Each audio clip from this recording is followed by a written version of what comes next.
Cowboys 20 and the LA, don't call them San Diego Chargers, 17. Never a doubt. Dallas 20, LA 17. Your Dallas football Cowboys on that path to 16 and 1. I'm going one better than Kevin's outrageous 15 and 2 prediction. Back to where it all began, so to speak, from the birthplace of old Gerald Wayne Jones, and the Cowboys take as thrilling a 20-17 victory as you can have. Comment below, Facebook, Twitter. We're on the YouTube, kids, at Texas Porch Pod on Twitter and Facebook. We're trying to help those companies out with our great services. Josh Havard joining us. Josh, you're not usually the excitable type, but I'm sure you got your Cowboys pants going crazy there off that one. How about them Cowboys, huh? That was a fun one, wasn't it? It wasn't a thing of beauty, but yeah, it was great. They're about to kick the game-winning field goal, and Sierra, my daughter, comes out and wants to ask some kind of deep question right there. So asked if she could hold it for about 7 seconds, and she did. Then they kicked the field goal, and then she got to go ahead and ask what she was asking. So I didn't go too crazy, and I never really do. I'm kind of reserved that way. But yeah, that was quite an ending. We can break it all down. Yeah. I'll let you be the one that leads into it. But that was not a win I was totally expecting. I was kind of expecting that with all the guys out, just seemed like, especially after they looked pretty good in the opener, that's like the kind that they would usually lose. But we can get to that. No, you know the drill. We have the recap coming up, and you have some big comments, just big storylines going into and out of the game. How did the storylines develop? Obviously, Zach Martin coming back was a big one. We'll touch on that. Not having half of your what's supposed to be a productive defensive line, that was missing. We'll talk about that and just go over some stats and numbers, but comment below as you so choose. But you know the drill already. You had your first opening thoughts. That's our kind of usual thing we do to get things started. And mine was that makes up for last week. As rightfully so, we were last week playing, what do we call it? Not positivity police. What was it? Moral victory police. Mm-hmm.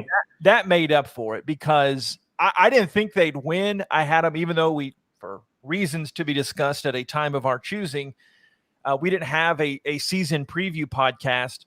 I think that they would have I thought they would have lost that game. I did not count on them winning that game whatsoever, and they won it and getting a road win. So you don't have to worry about going 0-3 against a somewhat surprising Philadelphia team, even though it's very early. That was the name of the game, and getting some redemption for Zerline. How about our boy, the leg?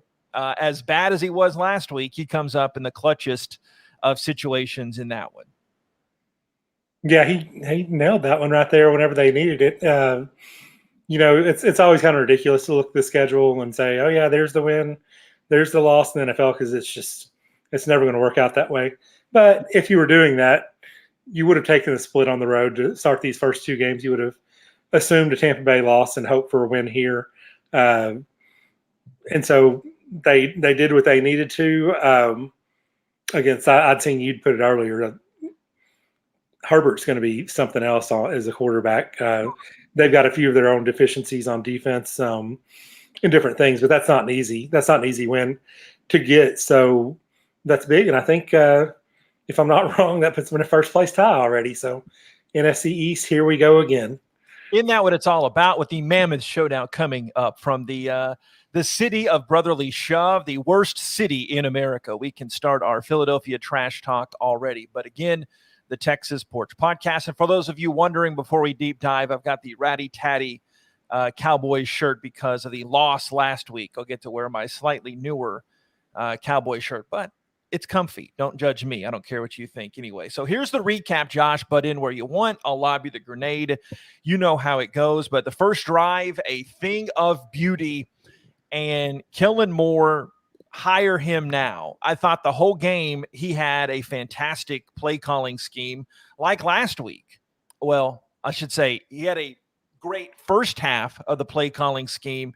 Second half, the Chargers got a good beat on that. But gambling man Mike McCarthy goes for it on 4th down and 1, gets bailed out a late penalty from Los Angeles. I was okay with that. Generally, I'm okay most of the time when they go for it on 4th down, but with Bones Fossil running things and having full carte blanche on the special teams, and McCarthy apparently that barn, the one thing he decided was go for it on 4th down even more.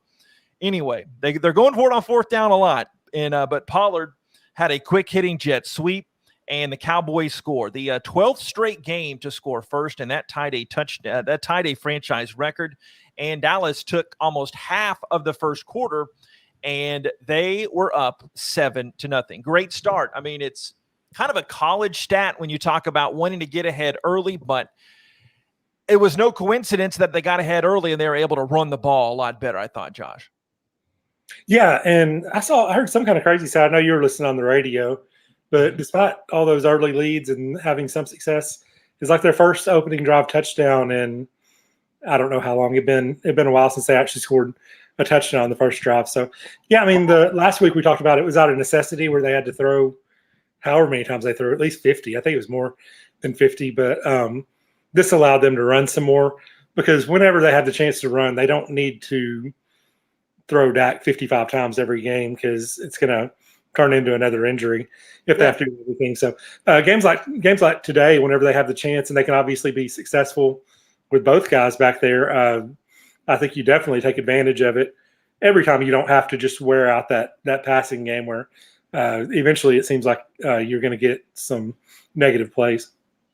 So Justin Herbert comes back. It's a huge running play, laser overthrow to Allen. Beautiful pass. Not the last time we'll say that about Herbert on this podcast recap of America's team. But next play, Trayvon Diggs gets his second pick of the young season. Starting to like him more and more. And obviously he's kind of morphed into a ball hawk as my mic has a mind of its own. Starts sinking on me. Going down like those LA Chargers there, right? Boom, boom, ching. But the 5 picks in 13 career games for Diggs now, again, very short time, but that's tied for the fastest in team history to 5 picks. Quick history on the fly. Derek Ross, wasn't he a Tyler guy? Derek Ross? Didn't you even cover him in high school? Is that the same Derek Ross? That's what I'm wondering. Like I was thinking what year was this?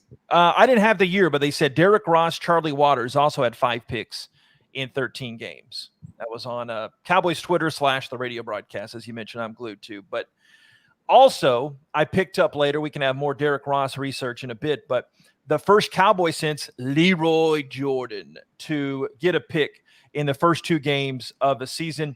Game of hot potato. You take it. No, you take it. Then Asante Samuel gets a pick off of Dak Prescott, who did not throw a touchdown pass today, but that's the only quote-unquote miscue that he threw. 5 plays later, that turns into a field goal. So the Chargers take advantage of their turnover forced, and it's 7-3. Dallas gets the ball, and it's the coming out party of Tony Pollard. 3 great runs. He had great first quarter and a great end of the third and the start of the fourth quarter. But back-to-back first down plays to Lamb, 1 on a rush. Most importantly, that was a Zach Martin drive. Big Uglies don't always get their due, but Zach Martin, future Hall of Famer, does. He was just a road grader. One of those on my boy Christian Covington, Rice guy that I've known, outstanding human being, but Martin made him pay on that one. And Dallas goes up 14-3, 17 seconds left of the first quarter, and you're like, oh my gosh, this is easy. This is going to be the easiest win. It'll turn out of the season, but that proved not the case. But that was a great drive, and I was falling more and more in love with Kellen Moore at that point. Yeah, it did seem to be going pretty easy there. I think you're saying that, Jess, because I think we all know that Cowboys on games like this, it's never easy. But yeah, for those that don't know, a lot of heavy, thick sarcasm. You know me the best, though. So. Oh, yeah, I know. But, yeah, those first 2 touchdown drives are just great. And I really thought they'd be able to move the ball all game. I didn't think it'd be that easy, but I didn't expect that'd be the last touchdown they got in the game. But they had everything going really, really smoothly. And I thought for the most part, outside of when they got close, they did for the whole game. But getting that 14-3 lead was a nice start leading into a second quarter that wasn't so great. Yeah, in more ways than one. You did not know this. I'm revealing this live. And for those that don't know, I'm a very honest guy in life and in broadcasting. But this is the point where I fell asleep, Josh. It was hazy. It was a late night last night. As you know, some others may not. We're not going to worry about talking about it right now. It was a late trip for me. It was a rough night last night in more ways than one, coming for work related. Not on the sauce or anything, but I fell asleep. But LA scores a touchdown. I did not see the play, but it was a Herbert touchdown pass. They got a 2-point conversion. Dallas 14, Chargers 11. So, any details you'd like to add there? Any color while I was while I fell asleep there for about 9-10 minutes during that drive? Well, I warned you were going to have to handle the first half for me because I was going to be on and off with all my stuff. So this is the way you did it. Now, I seem to remember it was they answered like immediately, like there wasn't much resistance on the Cowboys' part, and right down and scored a touchdown. Got what you love to do, go for two really early. I know you love that strategy, but they got that too, and right there you knew, what we were expecting. It's going to be a pretty good game. So, and yes, I do not like going for too early, but hey, out of my control. Into the first quarter.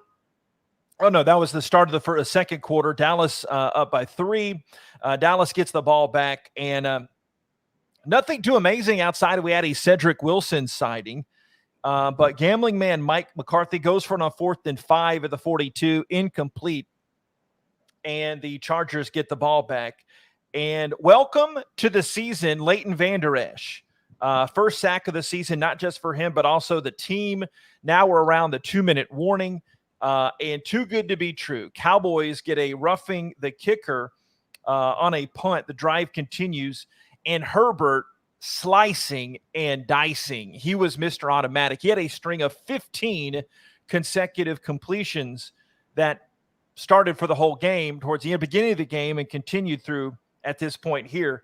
But that finally came to an end, and Vizcaíno doinks one off the upright. And side note, the 9th penalty of the first half on LA didn't do any favors. My gosh, the Chargers will commit some penalties on you. I thought that would end the California porch right now in their podcast between two besties. They're talking about the penalties for the Chargers because that really stalled and thwarted a lot of drives, I thought. And they almost won the game anyway, but that really hurt them, and I'm not complaining one bit. Man, there were a bunch, and then there were more that could have been called, probably both ways. There were just so many that were called. First off, the Cowboys, that was an awful roughing the kicker. Like, what were they doing? I mean, they're around midfield. They've stopped them.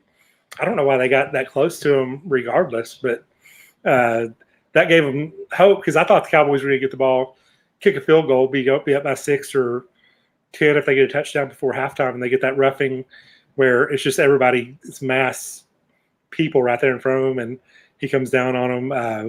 I'm not saying it was a bad call. I just can't believe that the Cowboys – I mean, I can't believe it. Yes, I can believe it because I've been watching this for 25 years. But it was I don't understand why you put yourself in that position unless it's just a gimme for the block, which it wasn't. So, I think to answer one of your points, Cowboys Twitter helping me out, holding my hand. Bones Fossil, again, they call the punt block in that situation. They should have played it safe, and that almost ended up hurting them a lot better. But at the half, Dallas 14 and Los Angeles 11. So they flash the graphic. The TV folks say the first 14-11 halftime score in NFL history. And how can anyone even know that, Josh? How is that even possible to know? Almost. Are you not entertained? Cowboys almost get a wild end of first half touchdown. Derwin James forces Zeke out after they had kind of a shallow post there. CeeDee Lamb does some business and kind of like an extended hook and ladder, laterals it to Zeke, and he does some flailing attempt to try to dive towards the pylon. But that almost was not the first 14-11 end to one half in NFL history. What a zany last few seconds of the first half. That was bizarre. Yeah, Romo didn't buy that. It was the first 14-11 first quarter in history. He just went Really? on for about 2 minutes. Yeah, I he's like agree with Romo on something. Okay. Okay. he's like they must have missed it because people get 14 all the time, and surely somebody at one point got 11. But that's beside the point. But Zeke must have been moving to get down there on that play because CeeDee Lamb can fly, and I thought for a second that they had it, and they just had that short corner. So whenever they did the play, I was thinking it was kind of dumb because why don't you just throw one as far as you can? But that one had a lot better chance at a score than it did, and CeeDee Lamb broke into the open. I was thinking maybe he might score, and yeah, just I mean, it meant nothing, but it was a fun play. I'm speechless because actually Romo and I were on the same wavelength there. That does not happen much for anyone that knows my Romo past. Again, he was okay, not as great as a lot of you Cowboys homers like to make him out to be. But Herbert looks somewhat human on the first drive of the second half, but LA ties it with a Vizcaíno field goal, 14-14. Zeke, hello Zeke, he comes to life on the next drive, right when I'm thinking, hey, where's Zeke? You know, we had that great Pollard first half, but the drive stalls, Dak gets sacked.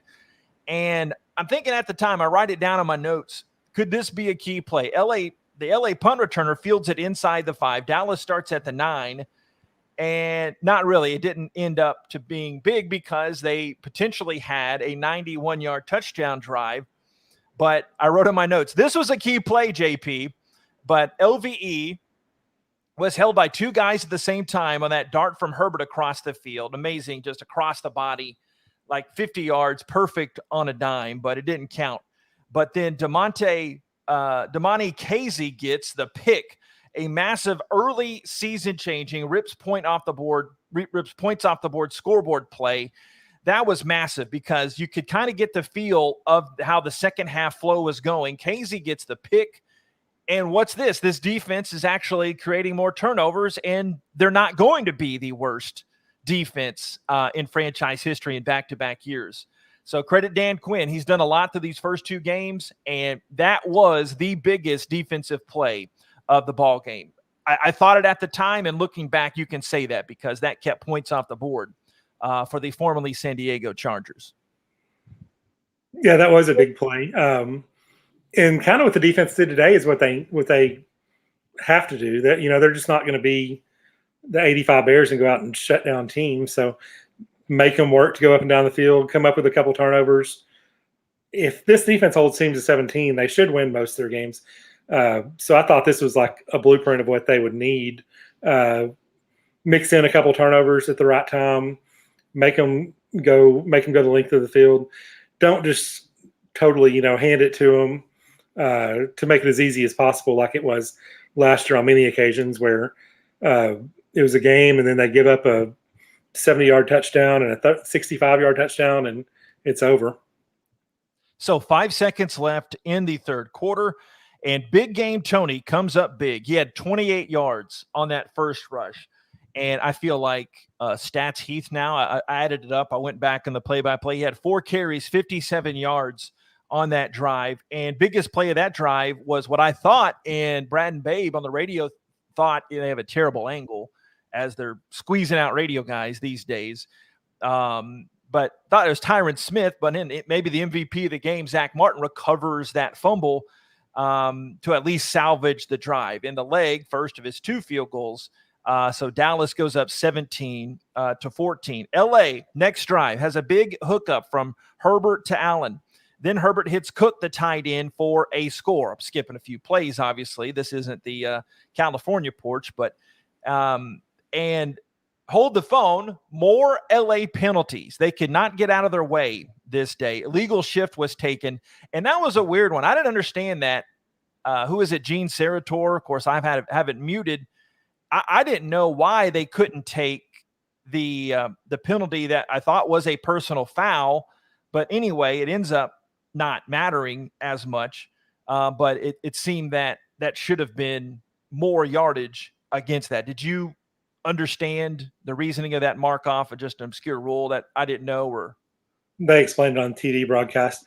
The reason is because the 5-yard penalty happened during the play, so that took the touchdown off the board. If you take the penalty that's after the play, which was the taunting, then you'd have to allow the touchdown. So that was the reason, because it was a post play penalty. So if you can't take that penalty and decline the 5 yard.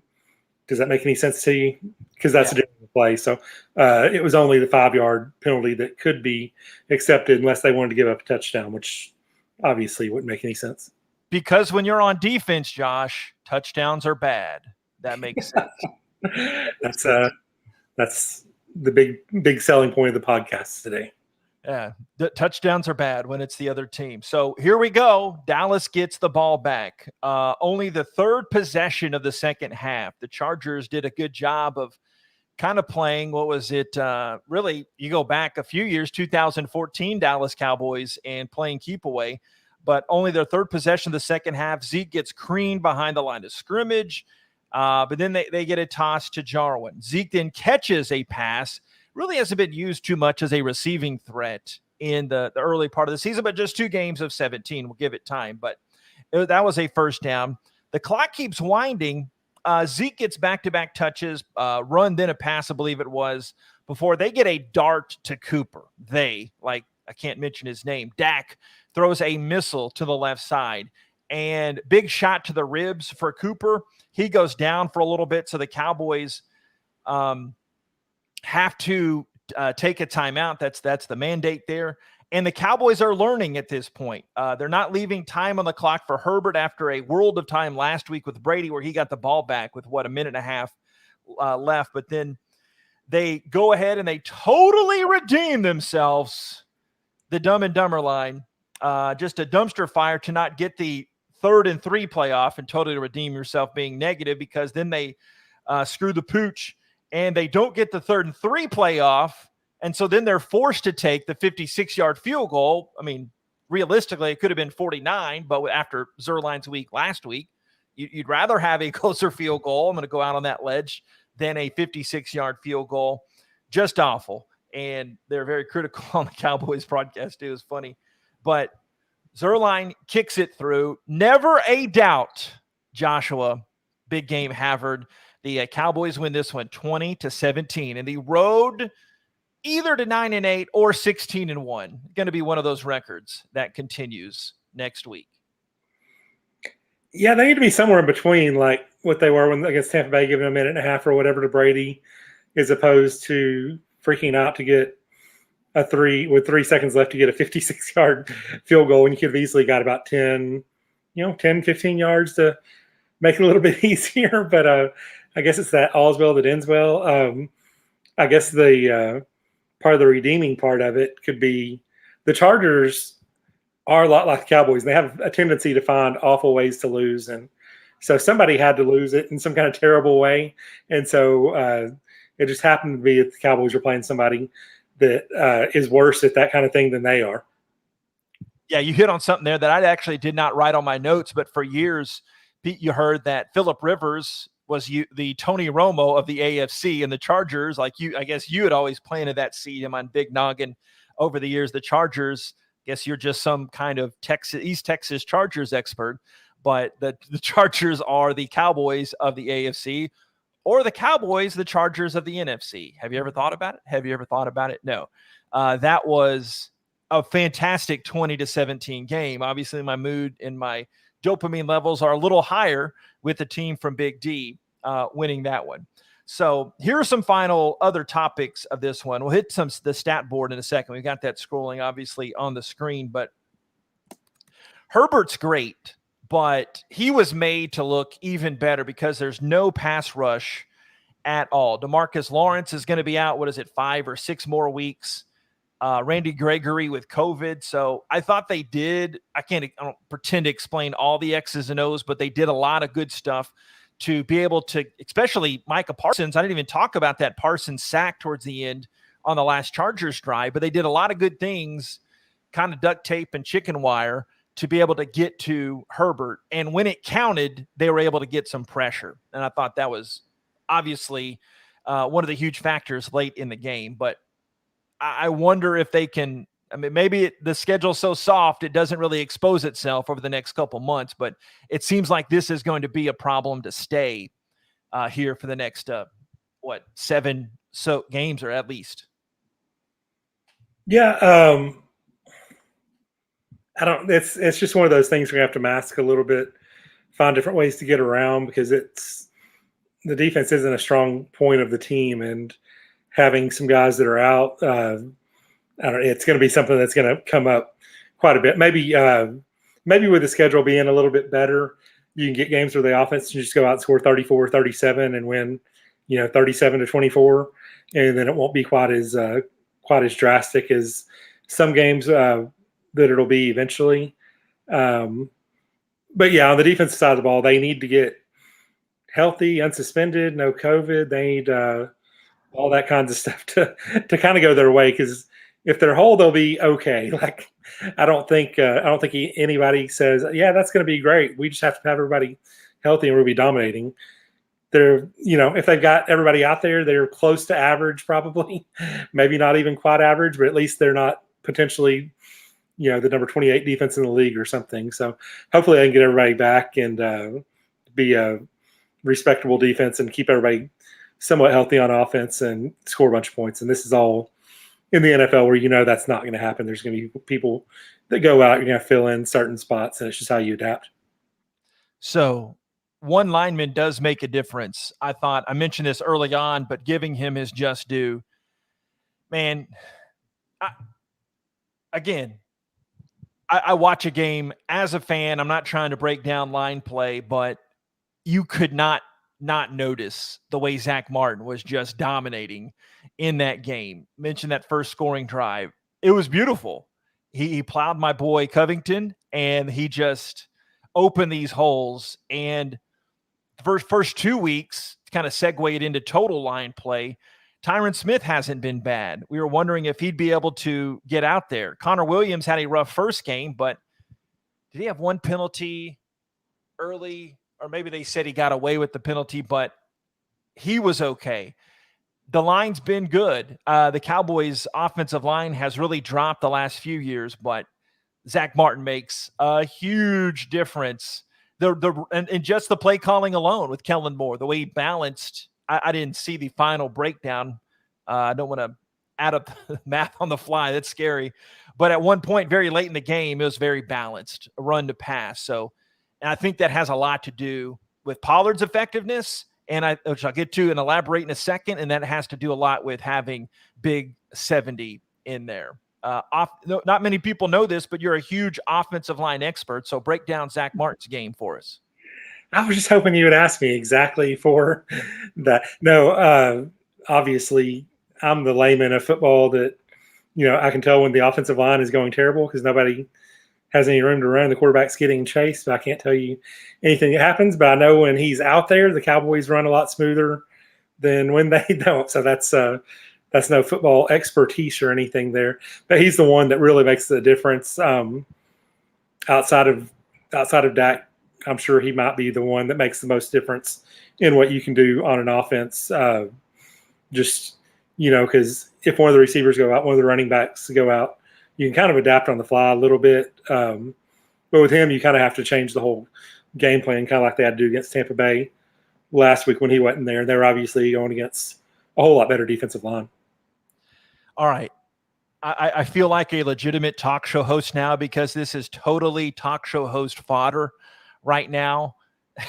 I feel like going to Josh and Saxy taking calls like lazy talk radio that they really don't do much anymore, especially in Dallas. That's a great radio market. But does Mike McCarthy have the stones to start Tony Pollard and to give him a majority of the reps? Or am I being reactionary to that? It just seemed like that was the hardest a Dallas back has run all the time. That goes with our previous talk with your offensive line expertise about the offensive line, but Zeke was out there. He was running behind the same line, but man, Pollard looked like everything that you want him to be. And maybe I'm getting greedy, but the difference between guys like Pollard and Zeke that I really know is Zeke's done it for a longer period of time. It's going to take a few more weeks, isn't it? Not to steal your answer, but it's going to take a few more weeks for big game Tony to get up there into the starting lineup. Hopefully not a Zeke injury to force him to play more, but I know it all sorted itself out. But that's my long-winded way of saying, man, Tony Pollard had a great game, and give me more games just like that. But what makes Tony Pollard so good is he's not your 25 carry a game running back. You want him in the position like you do today. Like, I don't think you want him with more than 15 carries or so, just because that takes away some of the dynamic part of him. You need, if you've got those two, then I think you stick with kind of what you do outside of the games where Zeke just looks like a dumpster fire, like he wasn't out there all night. But I just think you stick with keeping Pollard at the 10 to 15 carry. I think he's a lot better in that rather than to set him out there to start off and give him 30 carries a game, because I think that's when you lose your effectiveness whenever they do better when they can line him up out at receiver or line him up, whatever, getting him in motion like they did a few times. Use him as that versatile kind of guy instead of the guy like Zeke who you're lining up in the backfield, and that's what you're going to use him for. So basically my way of saying I agree with you on Pollard being really good, but I don't think you take him out of the role that he's currently in. Much respect, much respect. You always have a nice way of not shoving me off the cliff, but kind of going down with me and making me feel at least good about myself. But Pollard had 109 yards, 8.4 yards per carry. So, yeah, I'm being really bold talk show host guy now, playing that role, saying, hey, I want a guy to average 8.4 yards per carry. Yeah, but Zeke was not terrible, 16 rushes for 44 yards. They each had a touchdown. Dak, this is the kind of Dak game we need to see. Okay, now this is really taking calls from Josh and Saxy on my failed future radio show.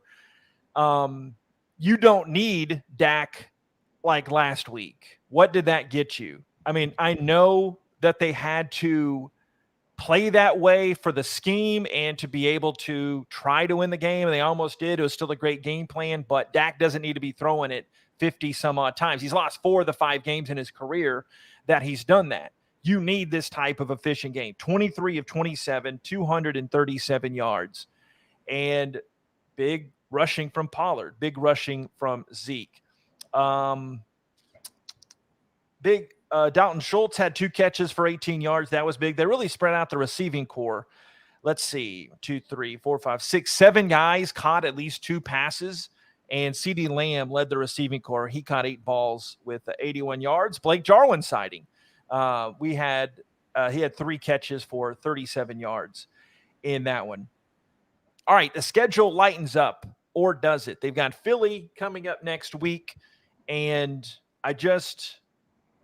we're not here to look past this one too quick, but this ends the reasonably tough games. From here on out, gets a lot easier. So thankfully, they at least split these 2 games with both of them being on the road and coming back home, taking on Philly. No win like a Philly win, Josh Havard.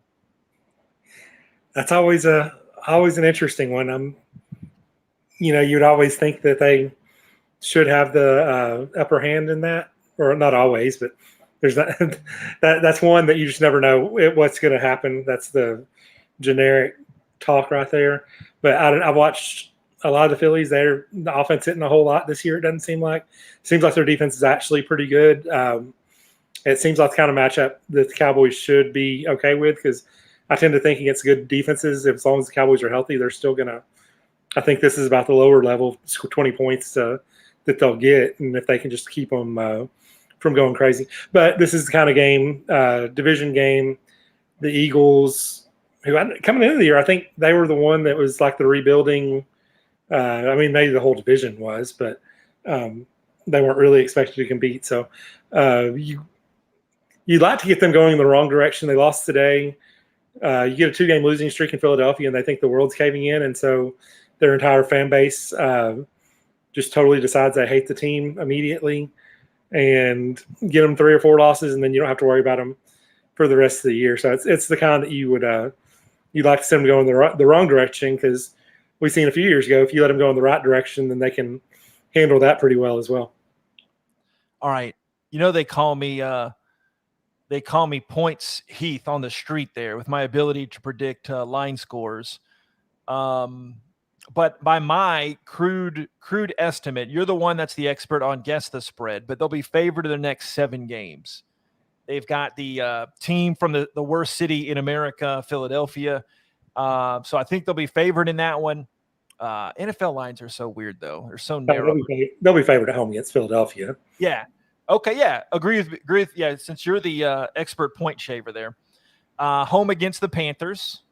Agree. I think they'll be favored in that one. Mm-hmm. Home against the Giants, October 10th. Oh, so 3 straight home games. Yeah, they'll be favored in all those. I mean, I can't guarantee they'll win them all, but they'll be favored. At Patriots, October 17th. They will not be favored in that. Okay. Well, Patriots aren't. Well, they're not very good, but the Patriots will be like a 1-point favorite just because they're the Patriots. That's one I can't totally predict, but I bet they'll be favored. I'll play Philly talk show host now. You're an idiot. No way. That's stupid. Anyway. Well, didn't the Patriots kill somebody today? Who could even know that? No way to know that. And then they go to the Vikings on Halloween after an off week, and then they host the Broncos, host the Falcons, and then I think they will be favored against the Patriots. So the next game, I think that they will probably lose, definitely. Those other ones, they might mix in a loss, maybe 2, but going to the Chiefs in dang near Thanksgiving. So it's the schedule's really let up here the next 7 weeks. So it'd be nice to win 5 of the next 7 to get really greedy, 6 of the next 7. It's probably that portion of the schedule they need to take care of. I haven't just went out and studied the schedule, but I assume if it's really easy for a while, then it picks up a little bit down the stretch, although being the division they are, that part's not going to get all that difficult unless somebody surprises us there. So that is the key, because that's been in the past where you say, oh, this is the part of the schedule where they should really take advantage of, and then they go do something stupid like lose to the Jets or something. And yeah, well, that made a whole lot of sense. So if you get 5 out of 7 in that stretch, you'd definitely take it. If you got really greedy and won another one, then you're pretty set. I think you give yourself some margin for error in that division, because watching the other teams, I don't think they're all that good. Oh, mistake you not. That loss is still coming. I know it's coming. To the last couple weeks. Maybe not a 44-6 kind of game, but that loss is still coming. We just know it. It almost ripped our Cowboys soul out today. Anyway, Josh, thanks. Any final parting words for the masses, the huge throng, thousands, consequently millions tuning into the podcast?